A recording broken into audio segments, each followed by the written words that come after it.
I'd call to order the meeting of the North Carolina Water Resources Commission for April 18th, 2024. We're meeting today in Wilmington, North Carolina, at one of our off-site visits we do every couple of years. We've certainly been welcomed here in the city and our surroundings. We're glad to be here. This meeting is being streamed live and recorded as a public record.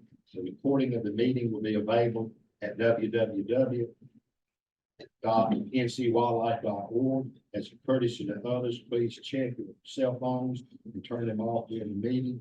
And at this time, I call on Commissioner Landon Zimmer to lead us in the pledge of allegiance. Thank you, Mr. Chairman. I'll all rise. You're ready. Pledge allegiance to the flag of the United States of America and to the republic for which it stands, one nation, under God, indivisible, with liberty and justice for all.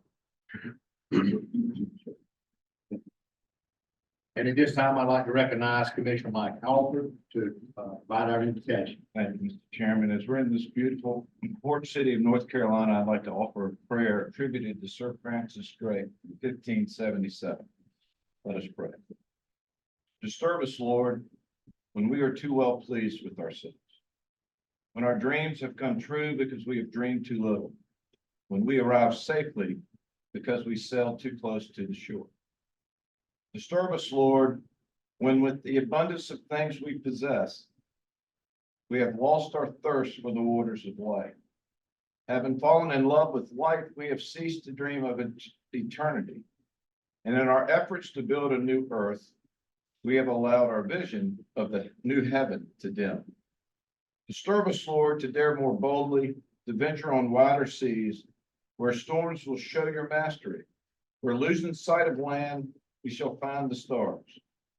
We ask you to push back the horizons of our hopes and to push into the future in strength, courage, hope, and love. In Christ's name we pray. Amen. At this time, I call on Margo Winkler, do a roll call to Commissioners present. Good morning, we do a roll call for our April 18th. Lonnie Crawford, Here. Mark Craig, Here. David Webb. Here. John Foley. Here. Wes Peters. Here. Tommy Campbell. Tom Berry, Here. Brad Stanback, Here. Jim Ruffin, Present. Ray Clifton, Kelly Davis. Here. Steve Wyndham, Here. Landon Zimmer, Here. John Smith, Peyton Rogers, John Alexander, Here. Tom Heaslip, Here. J.C. Cole, Mike Alford, Here. Joe Bud. Here. Mr. Chairman. Thank you, Margo. North Carolina General Statute 138A-15 mandates that the commission chair shall remind all commissioners of their duty to avoid conflicts of interest and appearances of conflict under this chapter, and that the chair also inquires as to whether there is any known conflict of interest or appearance of conflict with respect to any matters coming before the commission at this time. It is the duty of each commissioner who is aware of such personal conflict of interest or an appearance of conflict to notify the chair of the same. And at this time, I'll ask for any recusals for any items on the agenda today. Mr. Chairman, I need to recuse myself for the permanent rulemaking adoption 15A NCAC 10F.0314 New Hampshire. Are there any more recusals? Mr. Chairman, I recuse myself from the Beta track with Beaufort County E4. Thank you, Commissioner Craig. Are there any further recusals to note for the record at this time? Before we proceed with the agenda. Hearing none, you have previously been distributed to you agenda in your agenda package. The minutes of the December 19th meeting, the February 22nd, 24th meeting, the December 19th meeting was in 2023. You've had minutes of both of those meetings. It's Exhibit A and Exhibit B in your package. Are there any additional corrections or changes to either one of those agendas at this time? Meetings? Yes, sir. Yes, Mr. Chairman, I'd like to offer a correction to the Exhibit A, the minutes of December 19th, 2023. On the attendance in the correction commission signing listed by the president. Any further additional corrections or changes to the minutes of that positive? Here none of this time, I'll accept the motion for the approval and adoption of exhibits A and B. So moved. Commissioner Simmons, second. Commissioner Seegers, any further discussion? All those in favor of the approval of the minutes of both those meetings, exhibit A and exhibit B, signify by saying aye. Aye. Opposed? Approved. At this time, I'm going to deviate from the agenda for just a minute. We have a special guest with us today, Senator Jerry Levin. I'm going to ask Commissioner Wyndham to do the introduction, have opening remarks. Ladies and gentlemen, I've had the pleasure of being in the operating room on a Labrador and watch steady hands do what they're supposed to do from a vet saying. He has been not only a good veterinarian for Brunswick County, but he's been an absolutely great state leader for Brunswick County. He's a businessman, he's a hunter, he's a fisherman, and he's a good friend, not just to me, but to each and every person in this room. He is a champion of what we all stand for and what we hold dear to our hearts. With that being said, I'd like to introduce the Senator of Brunswick County, Bill Raven.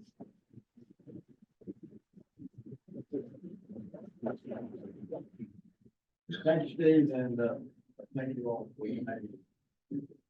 Come here today, I'm not going to bore you. I know many of you pretty well. I lived with one of you. Sweet Baits for a couple of years, more years ago than I'd like to remember. And so neither one of us talked about it. There's a lot of blackmail to go on from the 1967. Of course, served as a senator now.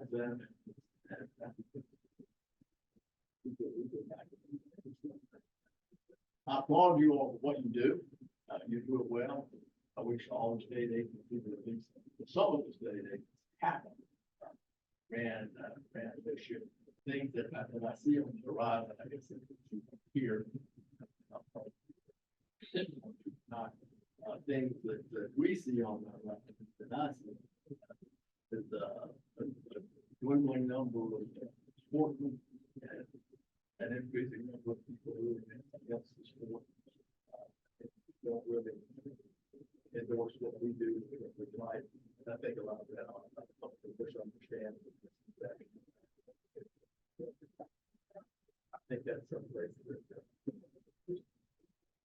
this committee can work and improve. That it's not just for you all, it's for everyone. I'm an avid bourbon. I feel like a bourbon watcher. And you know, 200 million barrels per more people bird watching lives, right? And if they put that in perspective, and I think that's an happen. Right. Improve and encourage. You got a great thing on your website about that. We can help you get into school, educate, go to the city. How important our mission is, and the environment that we do, and how we live together.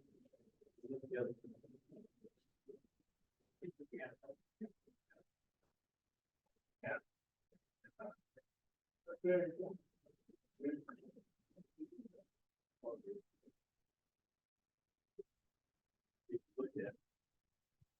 One of the disturbing things that I have in the state legislature,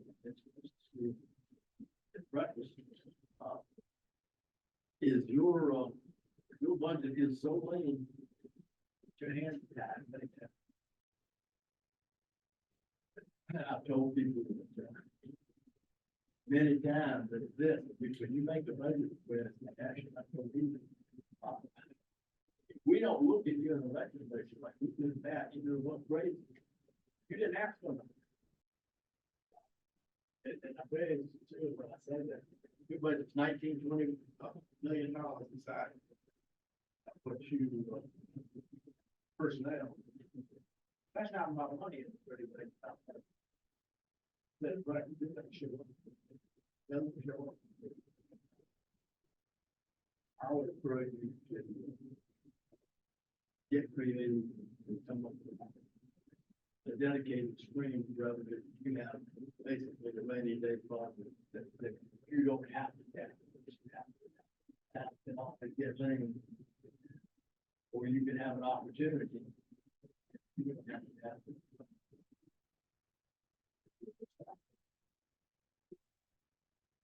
I would really encourage you to do. And in good years, we can probably do it. Maybe years we won't do it. And everyone knows that recurring farms are tough. Once you get in, you're in. One time, money, sometimes it's there, and sometimes you can do it. We can go do when we need to go do it. I have, you come to you all. Wait to the next long session, wait until the next minute. It'll be option. The little thing, purchasing track and land. We'll both have to, for the capital. Mr. Chairman, that's about it for me. Again, thank you. Sit in. Like, they ask a question.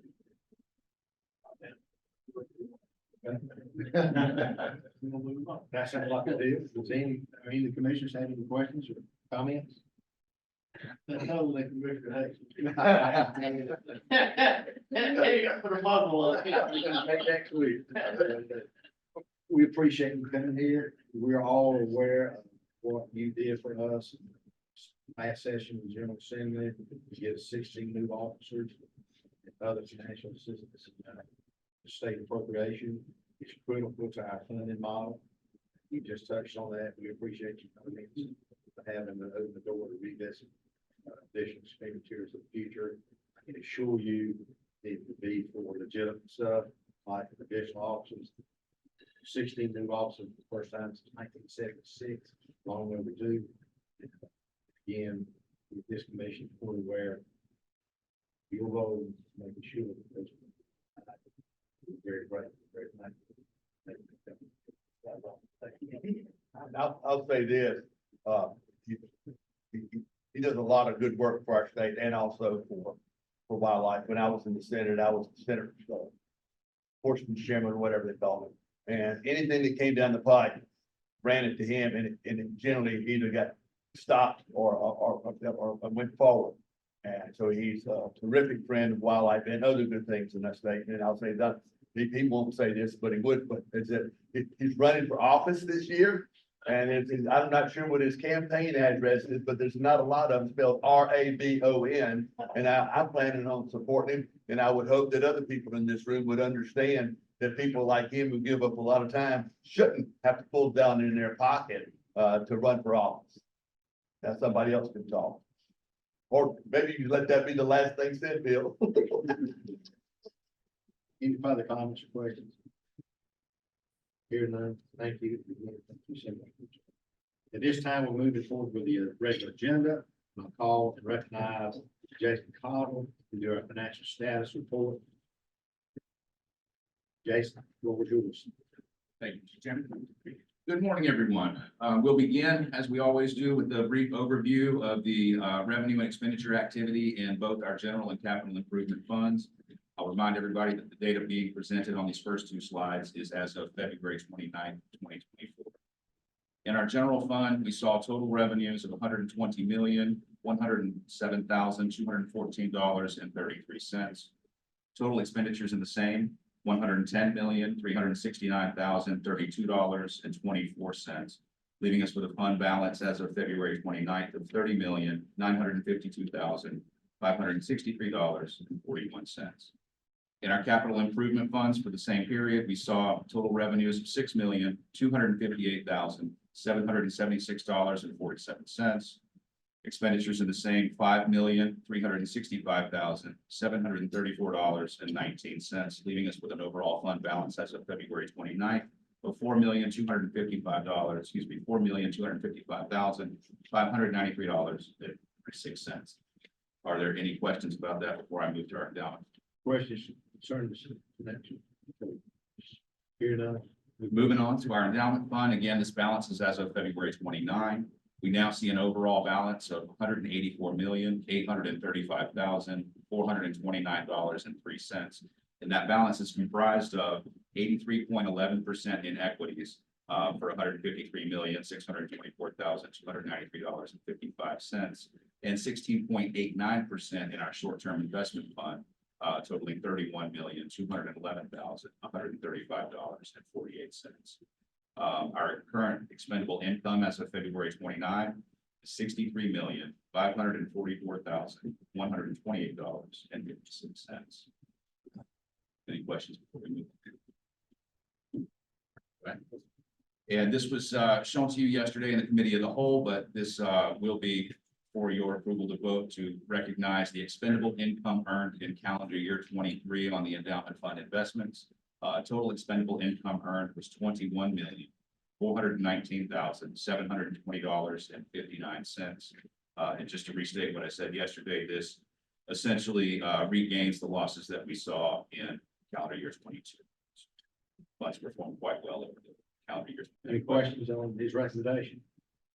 If not, I'll, this time I entertain a motion to second to approve of exhibit D, which is consideration to approve the calendar year 2023 investment income allocation. Have second, and Zoom second. Commissioner Snapback. Any further discussion, considerations? Here none, all in favor of approving adoption of this motion to approve exhibit D, signify by saying aye. Aye. Opposed? Motion is approved, carries. That concludes my presentation. Thank you, Jason. At this time, we'll move forward to committee meeting report. And the first one up today is Habitat Non-Game and Endangered Species Committee. At this time, I recognize Chairwoman Kelly Davis. Thank you, Mr. Chairman. The Habitat Non-Game and Endangered Species Committee met on April 17th, 2024 at 9 a.m. Sarah Finn, WRC's Coastal Wildlife Diversity Biologist, who focuses primarily on sea turtles, provided an informative presentation on the 5 federally and state listed sea turtles that occur in North Carolina during nesting and wintering seasons. Sarah highlighted threats faced by sea turtles both on land and in water, as well as conservation actions WRC biologists, partners, and volunteers are taking to avoid or alleviate the impacts from these threats. Likely a result of dedicated conservation actions, the numbers of loggerhead sea turtle nests have increased slightly since the early 1990s. North Carolina boasts more than 2,000 volunteers contributing their time to sea turtle conservation. Dr. Sarah Schweitzer followed Sarah Finn's presentation with a summary of the sea turtles and Virginia big-eared bat conservation plans.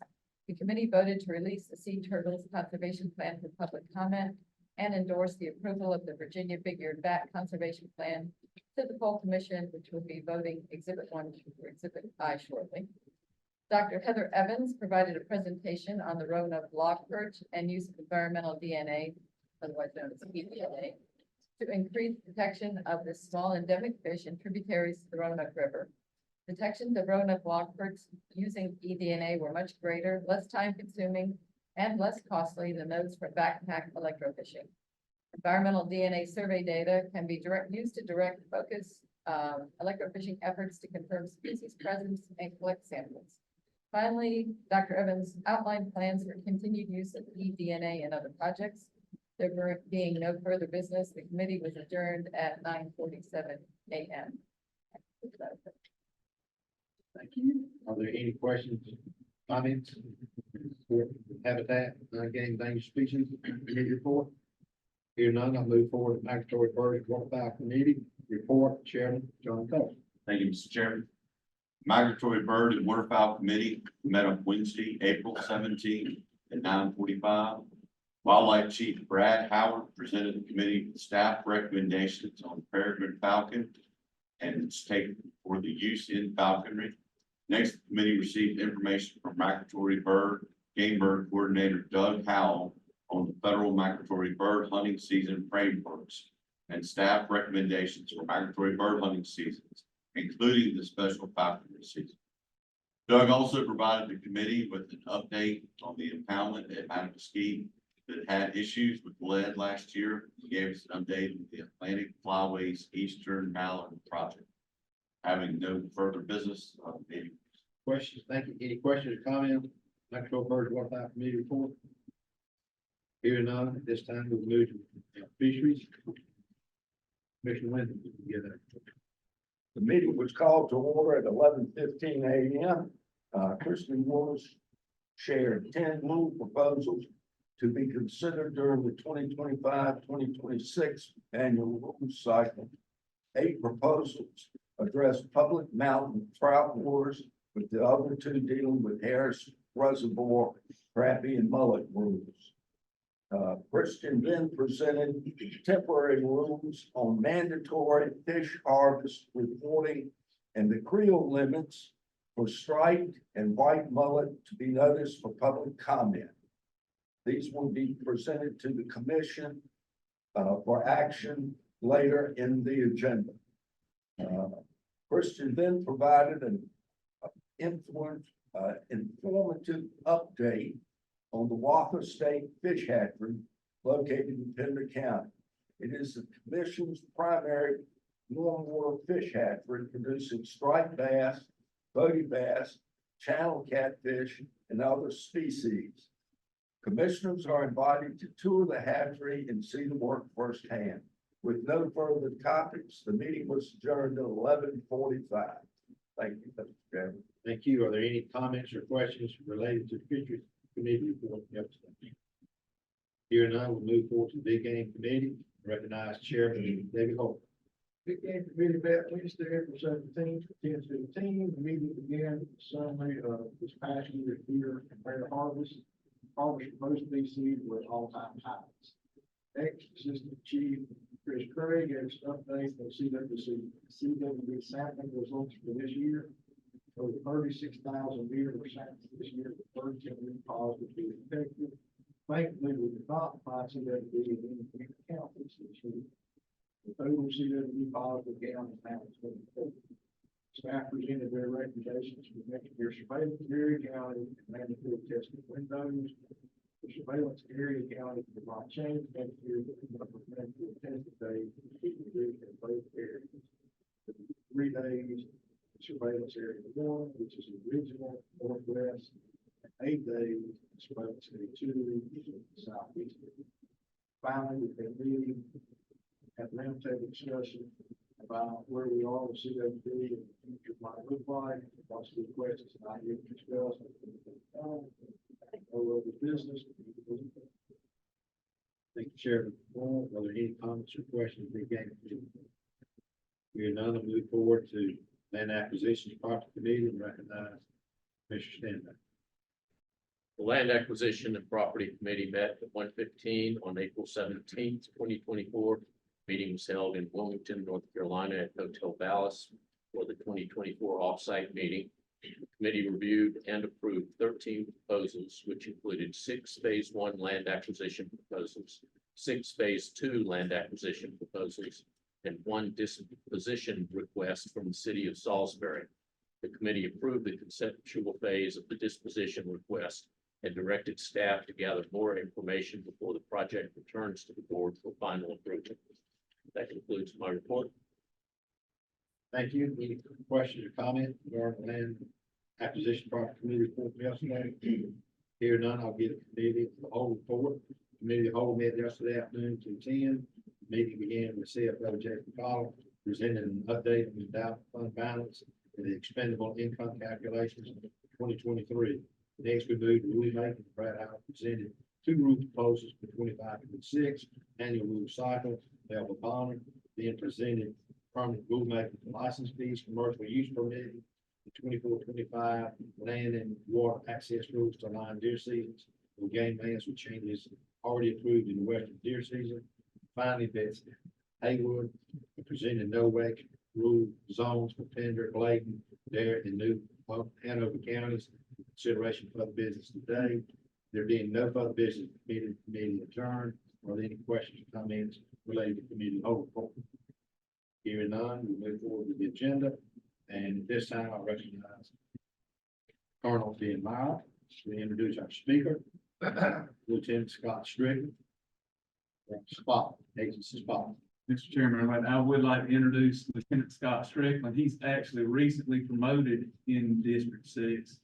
And as we all know, what he's going to talk about today is what we were just talking about, looking on the horizon and seeing the obstacles of technology that we all have to deal with in wildlife, not just law enforcement, but if there's ever been a go-to guy, it was Scott Strickland. So if it has anything to do with software, technology, which I think I have vision, don't have the capabilities to do it though. So Scott has always been that guy for me that I call on anytime we have a technology issue. But at the same time, Scott's a great game warden and he's provided great leadership in District 6. So with this time, I'd like to introduce Lieutenant Scott Strickland. Good morning. Thank y'all for having me. Like I said, Colonel said, I'm Lieutenant Scott Strickland, North Carolina Wildlife with District 6. Been in District 6 for the last about 7 years. Before that was in 7, and then down to 2 when I first started out. So I've kind of been all over the state with that. So talk about some wildlife technology stuff. So to start off with, to talk about our drone program. Back in 2019, one of our sergeants up in District 9 was able to acquire a drone that had some thermal capabilities to it. And it kind of started our program with that, just trying to figure out what we could do with them and how they could be useful for us since it was such a new emerging technology. And this picture right here, he was able to, with this, he called for assistance from the county to help locate a subject who had gone missing. They suspected that she may have committed suicide in the national forest, and they were able to find her body with the thermal drone. There's a little teeny orange dot in the picture there. So kind of a limited technology at the time, but we're able to locate her with the use of the drone. That kind of showed some of the capabilities we can use with this search and rescue and some other things. And since then, the capabilities of them have drastically increased, and they're continuing to every day. And this is one of the more modern drones we have now, and a lot better thermal image. So really good for search and rescue and locating people and to look for stuff out where we're working. So we actually have now one drone, at least one drone per district. We send a bunch of officers to get trained, and we have multiple drone operators and throughout the state that can kind of pass the drones around to use it for that needed. Some things we do with them for law enforcement work, some bait detection, documentation, locating hunting sites, people, game, vehicles and boats, and then boating and hunting investigations has been a very valuable tool for that. Public safety, looking for missing people in the woods, assisting other agencies for search warrants and stuff like that as well. So bait detection, this was a video that we took after we were documenting a bait site. We'd already charged the subjects. We went back to document how much bait was actually in the pond. I was able to fly over and tell the officer, hey, scoop at this location here, because you can see a little teeny yellow circle in the water. So it's really good for investigative purposes for that. And then this was down at the coast. Officer flew a pond, and it was, if you look at the bottom down there, you can see little teeny yellow circles. It's very obvious to pick up, real easy to pick up that that's probably corn. And we're able to go out there and scoop it and document it and figure out that, hey, there's someone that baited the spawn for duck hunting. We've also used it to look at ponds to say, determine whether or not there's activity there. So it's been a huge time saver for officers to have to walk massive tracts of land, you fly somewhere close to the road and look and see, if there's human activity, if there's birds or anything of interest. You say, hey, that pond's probably not, something we need to worry about, or hey, there's a blind on it or something we need to look at. So it's been a good tool for that. Locating people, thermal, you can see pretty good ways away. And it's very, very effective technology to be able to see that. And also game, the one on the right, there was someone hit a deer they had illegally killed, and also was able to fly it up, and it was still warm, and able to find the game, and then also make the charges for the night deer to be charged for that. So that was a good tool for that. And then also boating accident investigation, it's been a really good tool for that to get actual images at night on the scene, or top-down views of the boating accident to give us a really good picture of what we're looking at. And then also after the fact, kind of get pictures of the tops of the boats and to use that for an investigative tool. And it's worked well in court. It's done really good for us. This is a quick video of some officers who used one of the drones to help locate a missing subject.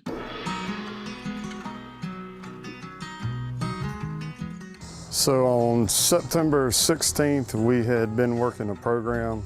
I got home, my wife had mentioned to me that there was a gentleman lost in Northampton County, not far from where I reside. So at that point, I started thinking, you know, we need to get out there and provide as much assistance as possible to help try to find this gentleman.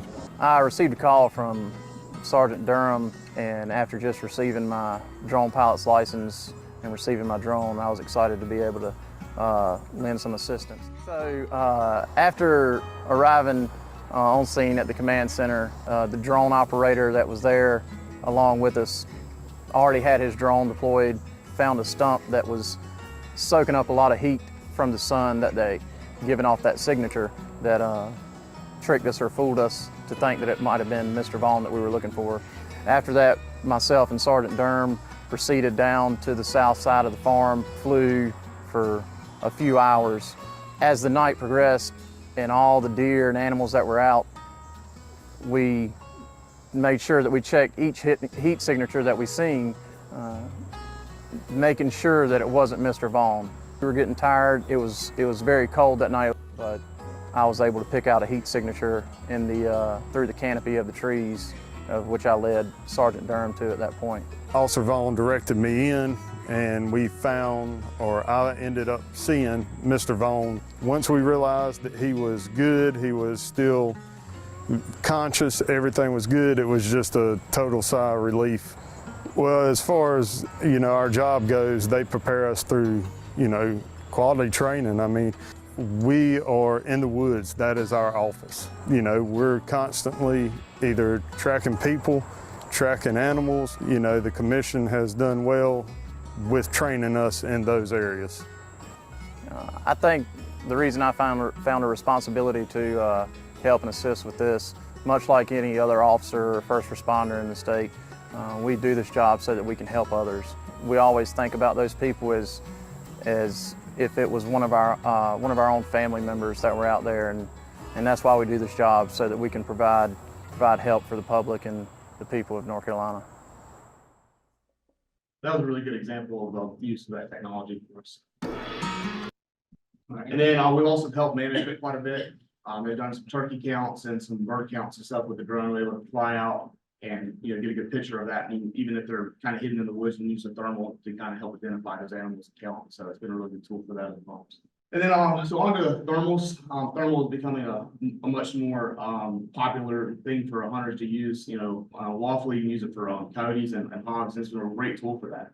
And it used to be very, very expensive, and now they're much more attainable, much more reasonable for people to obtain them. So there's a lot more prevalent in the hunting world now. But it's also been used very illegally to night deer hunt, and also to go out and shoot animals with, you know, limited signature. You're not shining a light, and a lot of the people are using suppressor rifles for that. But this was the quick case we had in 2023. Subject used a thermal scope, and most of them record. They have SD cards and stuff like that, so they record their crimes with it, which is helpful for us. But they went out, shot a doe, just left it, just running around shooting deer. And he sent one of the quick videos to a friend. Friend's like, "This isn't right," and sent it to us, and so we were able to get that video that way. And in turn, go to his house and find the scope and the gun and everything matched up, and we were able to charge it based on that. So we were charged. We couldn't charge night deer hunting because he didn't use the natural light. There was no artificial light component to it. The thermals do not project any light. It's just receiving the images back into it and projecting that way. But we charged him with prohibited shooting hours, using a motor vehicle, and then shooting for right away of the road, which is local. And with the gun, he lost the gun in the process of that. So then this is a little bigger case in Burke County in 2021. Officers were watching the field, and I saw, looking through night vision, and saw a light sweep in the field, and they took the night vision down, and you could no longer see the light. And what the subjects were doing was using an infrared spotlight that was not visible to the human eye. And they stopped them and kind of found out it was 4 individuals in the truck, and they had multiple rifles that had night vision or thermal scopes on them. Actually had 3 homemade suppressors on the weapons as well. And they, through the course of the investigation, they were able to verify off the videos off the scopes that they had actually killed, you know, were able to prove 100% that 8 deer were killed many more shot at and, or looked at through the scope. The subjects even were brave enough to look through the scope rifle at people's houses and in garages and stuff to see if somebody was home before they went to the field next to the house and shot, just to see if somebody was there or not. And which is extremely dangerous. And so they ended up, two of the individuals turned on the other two. So they were able to charge two of them, and use the other two as witnesses and seize all the guns and get replacement costs for the deer and charge them not here, because they were using the infrared lights. Pretty good case there. And this is a quick video of them shooting actually from that case. The deer. Bunch of brush. You really don't know what you're looking at.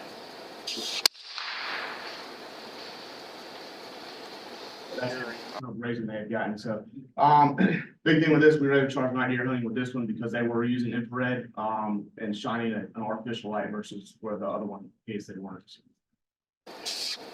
A couple other cases we've had, one in Richmond in 2022, where they actually shot the decoy.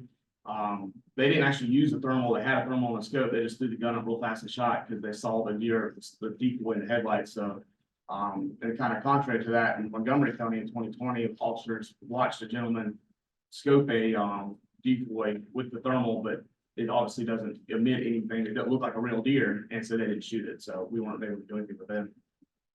But it's something we're seeing more and more every year, something that's becoming more prevalent across our sector we're dealing with throughout the hunting season. And then last thing to talk about is our body camera program. So we've been running body cameras now for a few years. Everybody from sergeant down has them. And we use them for pretty much any type of enforcement work, any checks, we do compliance checks, accident investigations. Really, the only thing that we don't use them for is if someone just comes up to and asks us a question. But outside of that, we're using them for pretty much everything else. And we do it through a company called Visual Labs. It's a cell phone, and you push a button on the side of the phone and it automatically starts recording. And it's been a really good tool for officers. At first, there was probably a lot of reluctance through officers, like something's tracking me all the time, but it has proven to be a very valuable tool for us. And it's something that I think most of our officers thoroughly are very thankful to have. So it records and then it uploads it to a cloud-based system. And it's immediately able to, for supervisor or them to go back and look at it. We've had officers report something. They're like, what did that guy say real fast? Go out of the car and watch it real fast and then go back and be able to make a case off something they may have missed in the heat of the moment. So it's been a good tool for that. Or look up a phone number that was maybe captured that they didn't see with their, or remember what they saw. So, and then last thing too, it has the ability to track our officers real time. It's something we're not sitting down tracking our officers in real time, but it is really good officer safety. So our dispatch has the ability to, if they call an officer on the radio or call them on the phone, they're not able to get a hold of them. They can actually pull up where their body camera is located and send help to them. So if they're, they know they go out and investigate something, they're out at the house or they're on the radio and all of a sudden they can't get hold of that officer. It's been a really good tool for that. Hadn't had to use it a lot, but it is nice kind of safety catch there for us to have and to know that someone can get to us if they do. So it's been a great thing. And the biggest thing with that is we've had, occasionally we'll get a complaint come in. I had to deal with one a few years ago. And a lady called and said her son was harassed or yelled at by an officer and was able to watch the video. It's very obvious that didn't happen. And I was able to, kind of narrate the video to her and tell her, hey, this is what happened. And she's like, well, maybe my son just didn't tell me the truth. So, it's been a really good tool. Almost every incident we've had to use it on is completely backed up what the officer was doing and it was correct in it versus, what the person was saying. So it's something that, most times I tell people we have body camera footage of it. They're like, okay, but that's, maybe that's not what happened. So, so it's been a great tool for us for that. So very thankful that we have. Thank y'all. Appreciate y'all. Appreciate everything y'all do. Thank you. Scott, I want to maybe some questions. Yes, sir. And we do have questions. Go ahead. Man. No, great presentation. That's everyone. You guys got those body cameras. That's exciting. I guess, have you talked to the legislature about thermal weapons? It seems like that would be something that would be interested. Yeah, I'm not sure if they have approached that or not. We've started those conversations as far as legislative changes as technology is coming up, because we are, as Scott has alluded to, with our current ability to charge people for poaching deer at nighttime with the aid of an artificial light, the technology has changed. It's not, they're not treating it in artificial lights. What's the range on the drone and the flight time? So FFA regulations, basically you have to fly line of sight, so as long as you can still see the drone. So it's, limited on that. Most of the drones are capable of flying about 2 miles, unobstructed. So if you have trees and stuff in your way, you can fly just over a tree line and then get enough trees in between where you lose signal. So it varies based on conditions. But they fly about 30 minutes flight time as well for battery, and you bring back change batteries out. Commissioner Alexander? Who has access to this video footage from your cameras? The body cameras? Yeah. All of our supervisors do. The officers have access to their own. Then the sergeant has access to his officers, his or her officers. And then it kind of goes up from there, kind of the Christmas tree. So the top office can see everybody. So, Well, sooner or later, the press is gonna be asking for this. yeah, we have policy in place, for requests. They can't just, public record requests. It's not, we just don't give it out to anybody without a request. Same thing for like court. We don't give it to attorneys or anything like that. If the DA asks for it, we'll give it to the DA's office, but we don't give it out unless it goes to the proper channels. Any further questions? I've worked in detail with Scott, so I'll make a few rests. Yeah. But he's a great officer. What did he get you for? What did he get you for? He didn't get me for anything. Monty's been stitching a wall and something. Yeah. This is nighttime money? No, but he is a great officer. We're proud of him, glad to have you. Thanks, sir. Appreciate it. Thank you. Okay, this time we'll move forward with Land and Water Access Division on the issue. Agenda items, I call on Ben Solomon to present land acquisition, property matters, phase 2 land acquisitions. As usual, I will figure out what we need a motion for and let the commission know about it, and then ask you at that time if we have to make a change here on the agenda. Usually, so go ahead, Ben. Yes, sir. Thank you, Mr. Chairman. We'll start off with Exhibit E1. Exhibit E1 is the Hancock Tract. It's in Franklin County. This will be in addition to Tillery Game Land. Exhibit E2 is the Flat Wetland Tract in Macon County.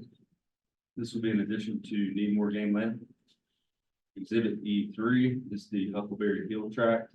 This will be in addition to Mitchell River Game Land. This is in Surrey County. Exhibit E4 is the Mayo Tract. This is in Beaufort County. This will be in addition to Goose Creek Game Land. Exhibit E5 is the South Fork White Springs Tract. This is in Brunswick County. This will be in addition to Green Swamp Game Land for permit only hunting opportunities. Exhibit E6 is the Taylor Swamp Tract. This is a reallocation from DEQ, Division of Mitigation Services. This will be in addition to Chewan Swamp Game Land in Hershey County. Mr. Chairman, that concludes our phase 2s from yesterday's lab committee. Staff and Land Acquisition Property Committee recommend approval. Okay, thank you. All of these phase 2s have been thoroughly vetted and reviewed finally yesterday, the land acquisitions and property committee meeting. And this time to meet, the recusal that we have, Commissioner Craig, I'll call for a motion, adoption of approval of exhibits E1, E2, E3, E5, and E3. You have a vote on this one. So I need a motion and a second on those, approval of those. Got a motion, second. Who's the second? Commissioner Bowl. So we got a motion and a second. Adoption approval of E1, E2, 3, 5, 6. Are there any further questions or comments?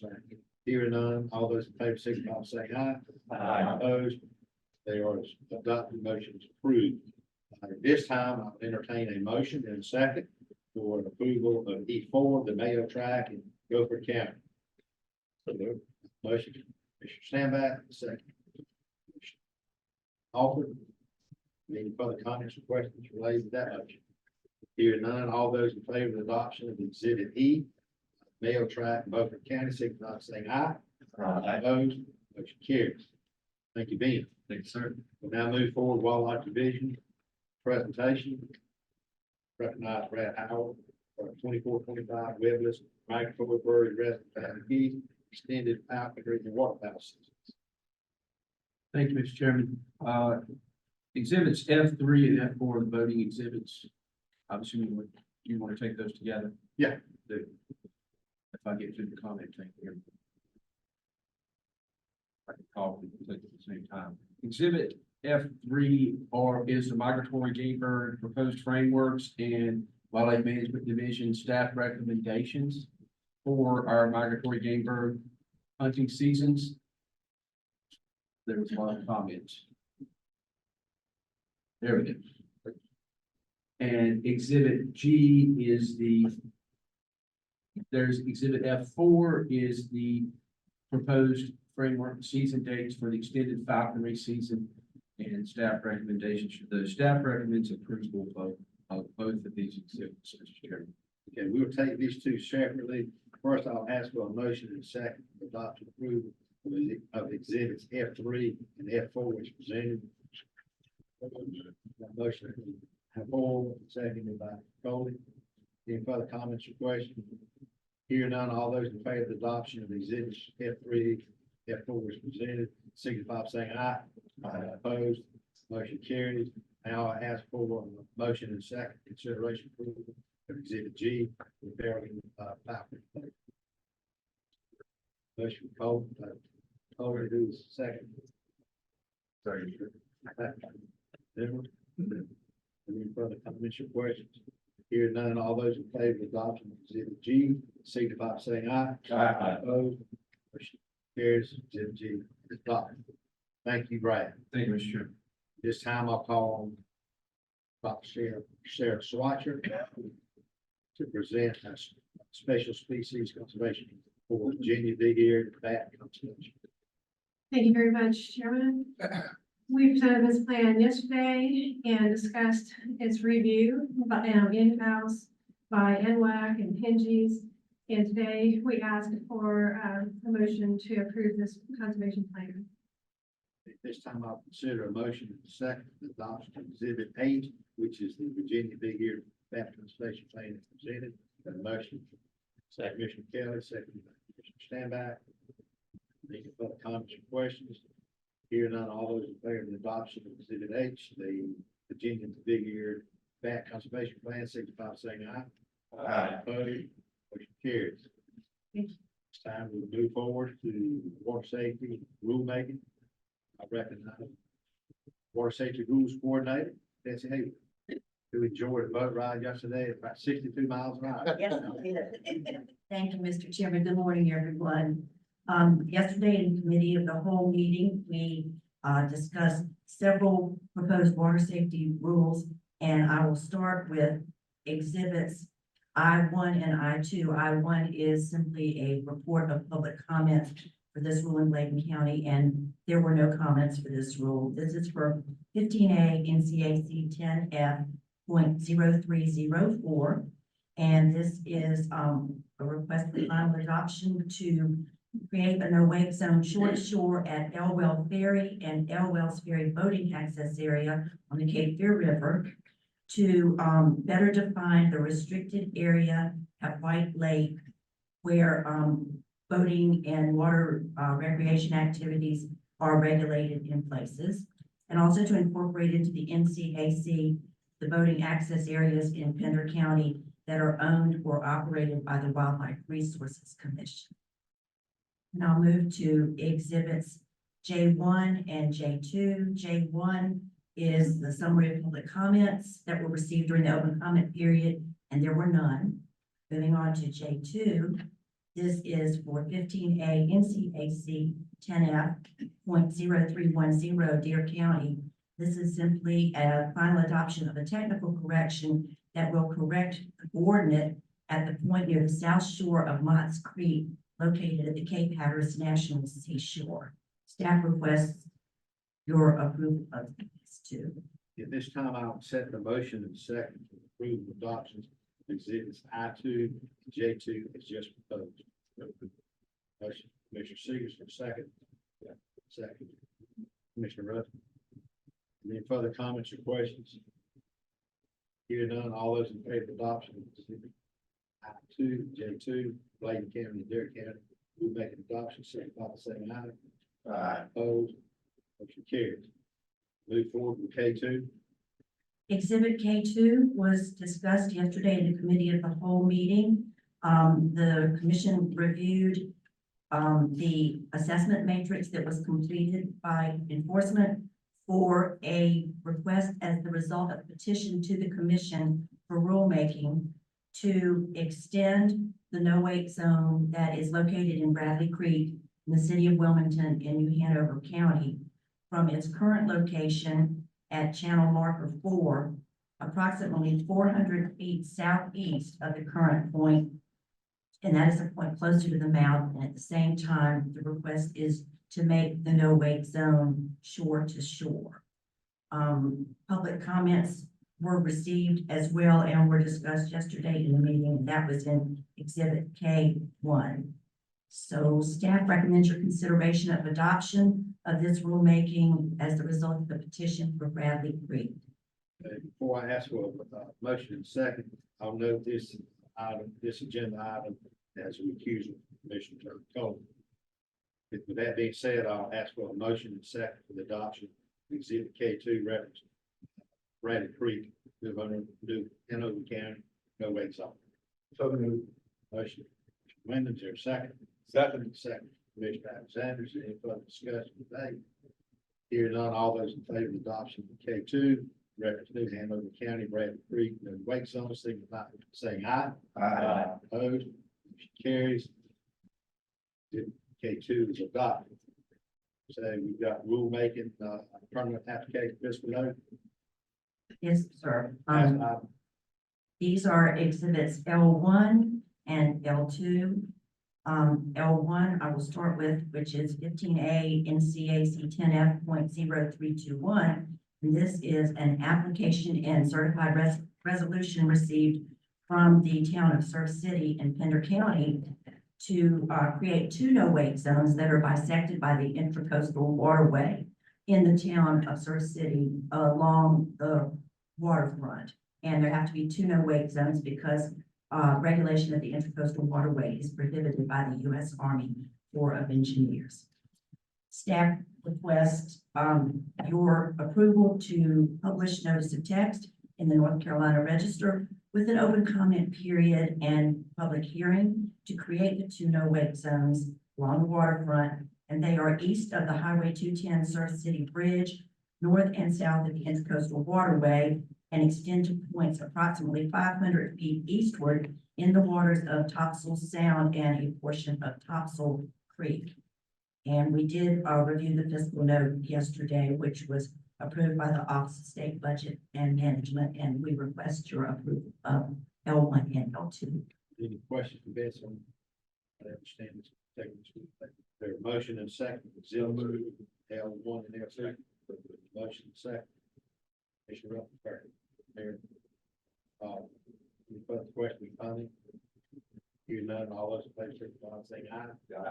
Opposed, motion carries. You have your second.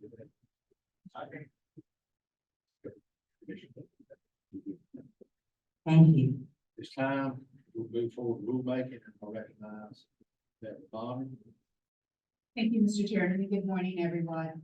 The first rulemaking item on the agenda today is for the permanent adoption of 10A1601, license fees rules exhibits M1 and M2. Proposed amendments to this rule increases license fees by 18.75% for all licenses, permits, stamps, certifications, and that the North Carolina Wildlife Resource Commission issues and administers. At this time, staff recommends the permanent adoption of 10A1601 license fee rules as presented at yesterday's committee of the whole. Questions, comments? Bill, David, license fee increase. Hearing none, I'll entertain a motion to second. Approve it, exhibit M2. So Zimmer and Rudd. Motion in second. Any further comments or questions? Hearing none, all those in favor of the adoption of exhibit M2 license fee rule approval, signify by saying aye. Aye. Opposed? Motion carries.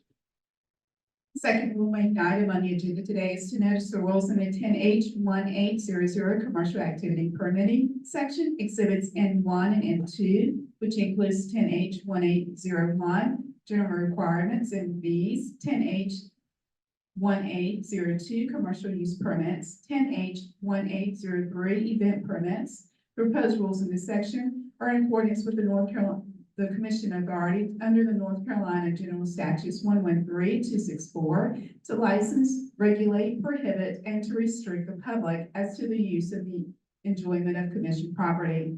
Under 113264, the commission may charge a reasonable fee for access to or for the use of any commission property. At this time, staff request approval to notice 10H1800 Commission 00 Commission Activity Permitting Rules to open a 60-day public comment period and to hold one public hearing as presented at yesterday's committee of the whole. Are there any questions reference commercial use permitted rules as we discussed yesterday? Hearing none, I'll entertain a motion for adoption approval of exhibits M1 and 2 by one from Commissioner Hall, second. Mr. Coley. Any further comments or questions? Commercial use permitting rules. Hearing none, all those in favor signify by saying aye. Aye. Opposed, motion carries. You have one more, right? Yes. Temporary permit rule, notice text, Yes. access rules. The third and final rulemaking item on the agenda today is to notice the temporary and permanent land and water access rules for the 2024-2025 deer season. Exhibits 01 and 02, which includes 10D-0209 Buffalo Cove Game Land in Caldwell and Wilkes counties, 10D-0243 Kings Creek Game Land in Caldwell and Wilkes counties, 10D-0276 South Mountain Game Land in Burke, Cleveland, McDowell, and Rutherford counties. The proposed amendments to these rules will be necessary to reflect the newly adapted framework if the 2024 annual cycle wildlife management deer rule is approved. At this time, staff request approval to notice the 10D-0200 temporary and permanent land and water access rules for the 2024-2025 deer season, to open a 60-day public comment period and to hold one public hearing as presented at yesterday's committee of the whole.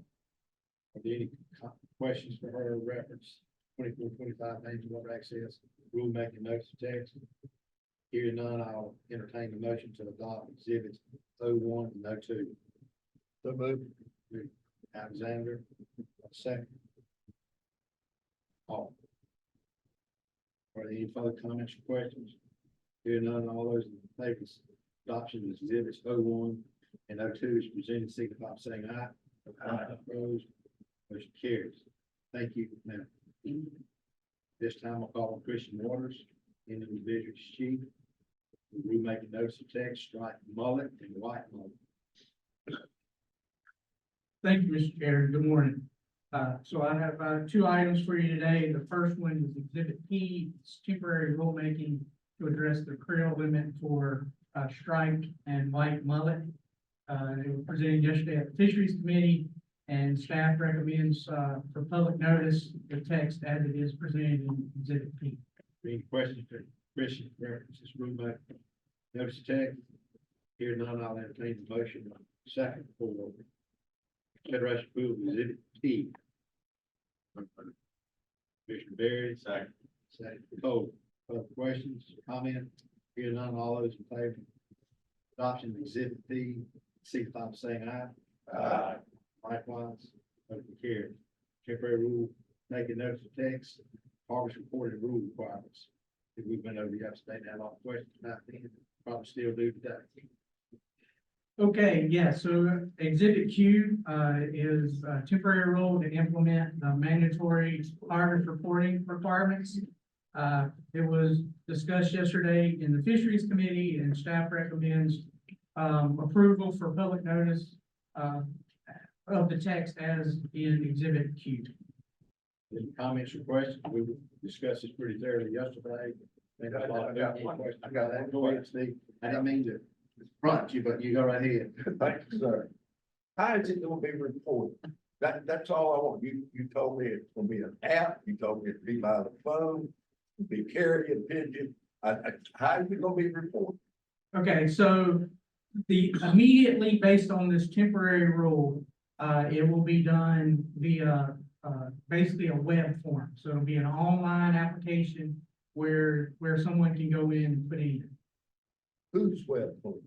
It'll be the Division of Marine Fisheries, because this is required to be reported to them. Any further questions for Christian, before I ask for a motion? Second. Here. Necessity. Pardon? Necessity, but not. Get it. I'll entertain the motion to second adoption. Is it to be in compliance with statute as we talked about yesterday? Pretty much, yes.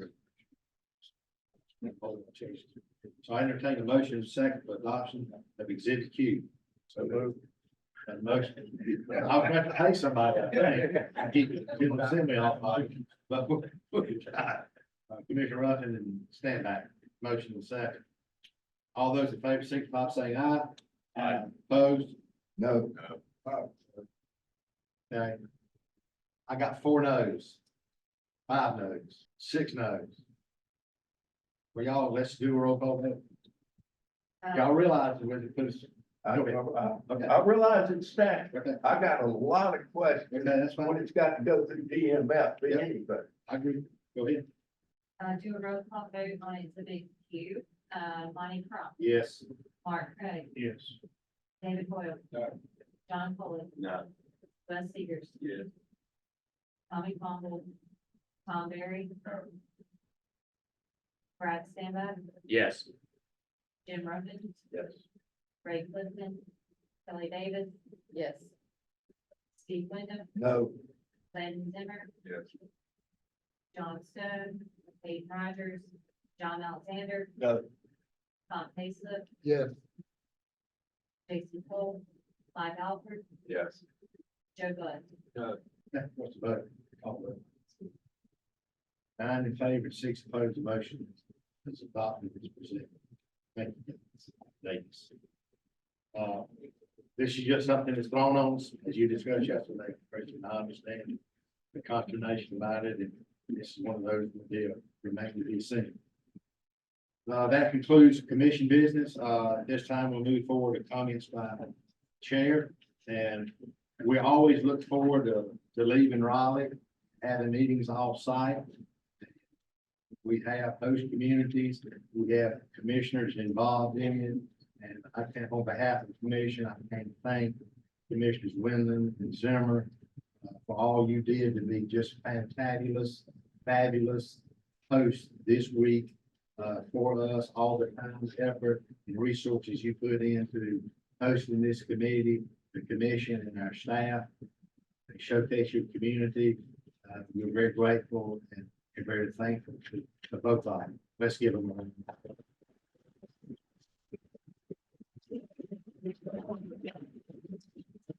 And along with that also, as much as it's involved in, when we go off site, our staff has to work double, extremely hard to get the AV, Todd, Mallory, Margot, everybody's involved. You always get in trouble when you start calling names, but to all our entire staff, it makes it so seamless, to get done. We certainly appreciate y'all's efforts to make this as seamless as possible as well. We just know that the commission is thankful also for that. Thank you very much. So that housekeeping, if anybody's going home, US 74 today, there's been a major wreck. Exit 186, 2 tractor trailers have run into one another. Been a big explosion, fire, 74 was blocked at that exit. I just got pictures of it, still blocked. So you might want to check, look at the top of the home, if you plan to go that part, back on that part of the state. I can't tell you a better route. I don't know a better route. That's where I was going to go too. So I'll be out there with you all figuring out how to make that work as well. They don't want you to be caught by surprise. If you go that way. Thank you, Mr. Chairman. Just a couple comments from me. Chairman took most of those, but yeah, I do thank everybody for everything you've done this week. I'd like to add to also reach out for thanks to Bill F. and Mr. Bacon for hosting this morning plantation. That's another great example of our conservation partnerships that they team together for management of wildlife across the state. A great trip we had there. And also thank you, Mr. Chairman, for allowing us to come down and have this great meeting. We get a lot of great things done. I think it's this room. And it's equally important to our engagement. Staff. Business. Here, no need. All right.